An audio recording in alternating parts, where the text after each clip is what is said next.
For years, the people of Ogony village here in Gulu have dug deep in the earth, mining red soil to make bricks, leaving wasted land behind.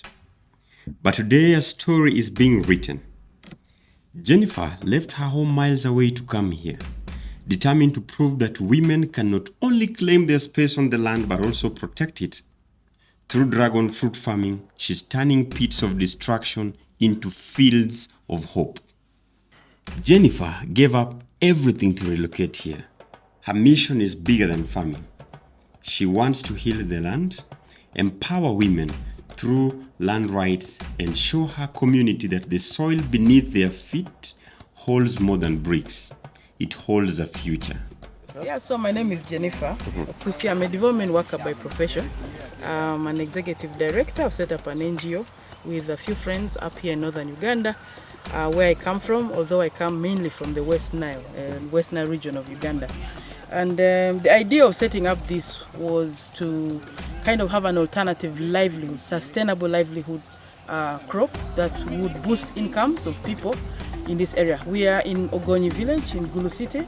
It's about 6 kilometers away from Gulu, and we decided as an organization to be here in a rural place. So for us, our philosophy is that you cannot, address environmental concerns without addressing the livelihood challenges, because we've realized that the majority of the people here are depending on nature for survival, and that means mining the soils, for bricklaying, cutting down the trees, for burning the bricks, and also charcoal. And so there's so much destruction of the environment. But our philosophy was that without alternative sustainable income, you cannot have a discussion on table. And so to address the concern of poverty, which is over 60%, in this region, 68%, we thought having a dragon fruit farm would be a good solution to that. On her farm, Jennifer is not just growing fruit.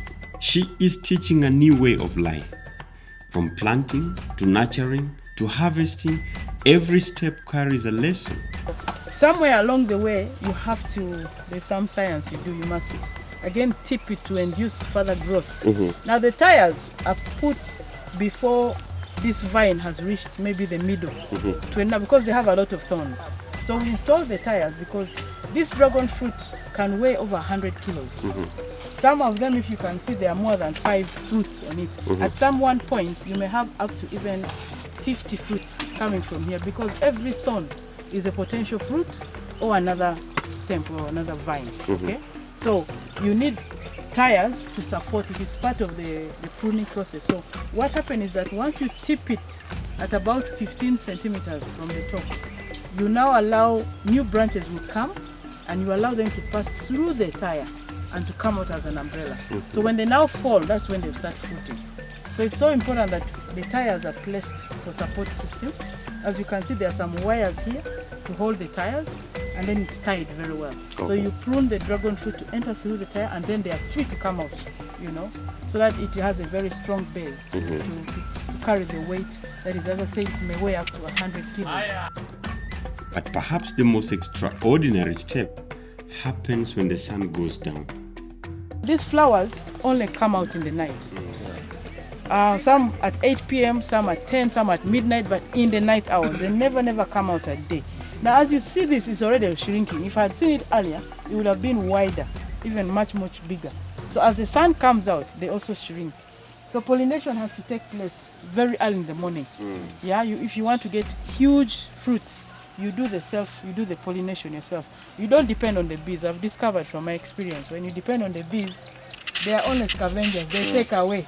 So they will actually accidentally pollinate for you. That's why you find that there are some fruits which are very small. I think we can even go and see some. Here is one. You see this one? It's very small. And it's already starting to change color. So what caused this? This is a result of? No, poor pollination. Poor pollination. We didn't do well. We didn't handle it ourselves. But if we left it to the bees.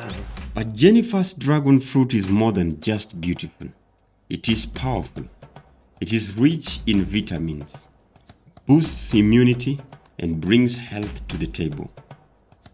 It restores the soil and conserves the land, protecting it from years of waste. And it creates new income for women and families, turning hope into livelihood. What are some of the benefits of eating this fruit to the human body? It has a lot of antioxidants. Move closer. Antioxidants, yes. So makes you young. Yes. Yeah. So the fruit makes you young. Hey. Anti-aging. Hey, you want to remain young? Let me make it very clear. If you are 40 and you want to look like me, like sweet 20. yeah.